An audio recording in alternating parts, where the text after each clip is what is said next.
This episode of the D-Pad will take a look back at Child of Light. It will solve from my review of the game. Then after that, I'll compete against my brother in the Tiger Electronics game, Light Wars.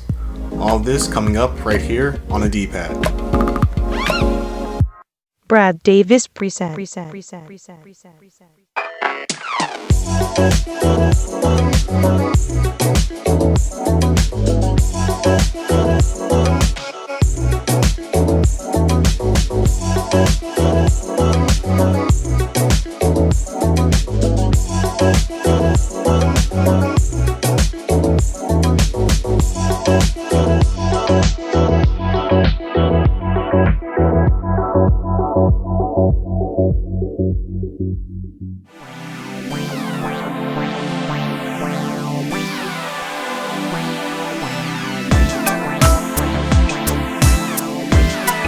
Alright, hello everybody, and welcome to another episode of the D-Pad. I'm your host, Brad Davis, and you're watching a show that's all about video games. This episode will take a look at Child of Light. Now, Child of Light was a pretty anticipated game, and mainly it was due to the game's art style. The game's art style is great, and a lot of people were attracted to the game due to its art style. But the question is the game more style than substance? Well, you find out in my review that's coming up right now.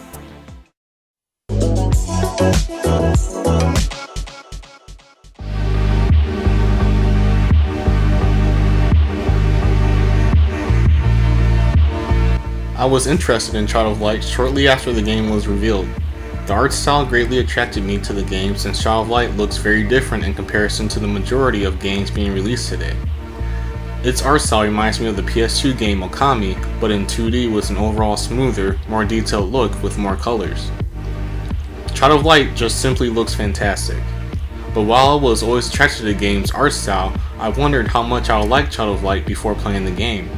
I'm not a big RPG fan at all, and this is especially true when it comes to turn-based RPGs. I found Child of Light's gameplay and combat system to be enjoyable though. It's rewarding when you make an attack that goes well with the enemy's weakness. I also like how you can use light to give yourself an advantage since this will slow down the time it takes for enemies to attack.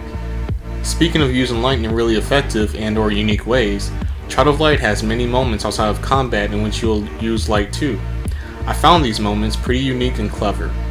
There are other puzzles in the game too, but are less unique in my opinion because I found them to be reminiscent of other 2D platformers. As you go through Child of Light and interact with new characters, you will notice how the dialogue features constant rhyming to fit the game's fairy tale style. I feel that the game's story suffers a bit due to this, seemingly at times feeling as if rhyming was more important than creating a story that wasn't cliche. I still enjoy going through Child of Light regardless of me not really liking the story or dialogue much. I like leveling up and getting new characters to join me to help me out in battles. I'm not a big RPG fan, especially when it comes to ones that use turn-based combat, but Child of Light is a very enjoyable game.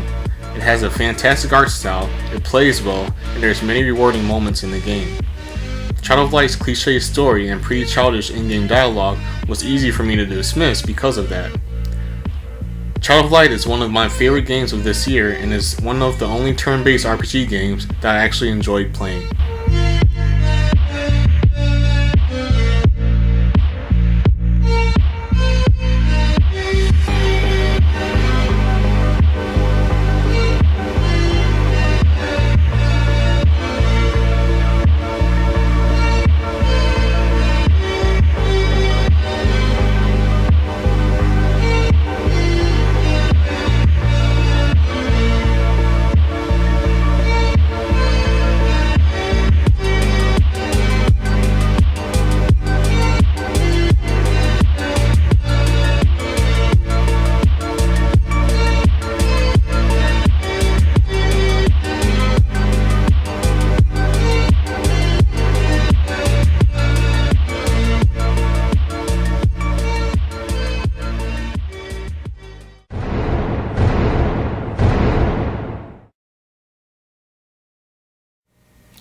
Alright, hello everybody. This is my brother Jordan, and we're about to play another Brad vs. Jordan battle.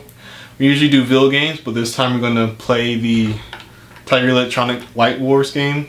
It was a game that was popular during the time of Bop It, the late 90s. It was a pretty fun game, so that's what we're going to do. And whoever will win the game will get some points added onto their score, right? So, ready to go?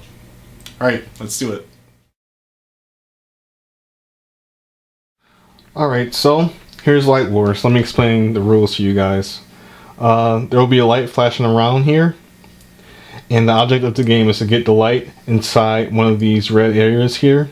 This button is for this red area, then this button is for that red area. What you don't want to do is make the light go in between the two red areas, which is right here, okay? When a light gets into that area, you get a point, and the first player to get 5 points loses the game, alright? So that's how you play Light Wars. Pretty simple game, but it's pretty fun too. Alright, so let's do it.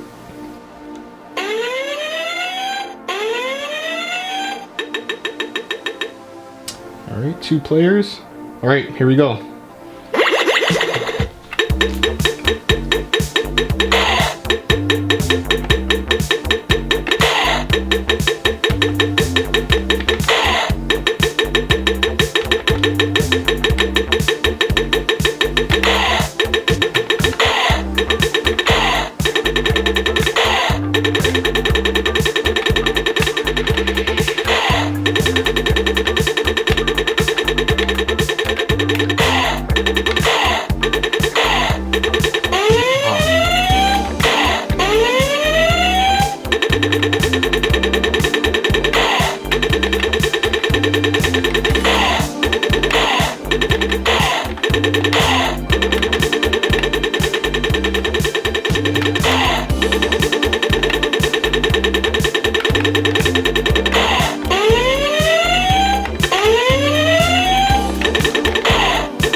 Alright, well that was a pretty intense battle. My brother beat me, and therefore he gets to add some points onto his score from the score bag right here. Alright, here's a breakdown of the score bag. See all those points that are in the bag. Shake it up a little bit. Alright, and Jordan, put your head up. See how many points you get. Okay, one card. Come on. Here we go again. 10 points. Let's add 10 points onto Jordan's score.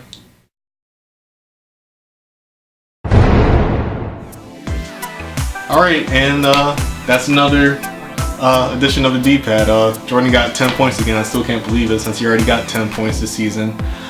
Will he get 10 points again, or will I get 10 points? Hopefully I'll get 10 points, because I really will want it since he's gotten it so many times this season. It's, I mean, the most that we've gotten 10 points this season. I mean, 10 points in the whole series of the D-pad, and he's already gotten it multiple times this season. It's crazy. But we'll see what happens in the future episodes this season. Hopefully you guys will be there. Until next time, Brad Davis, Jordan Davis. We'll see you right here on the D-pad. Alright, goodbye everybody.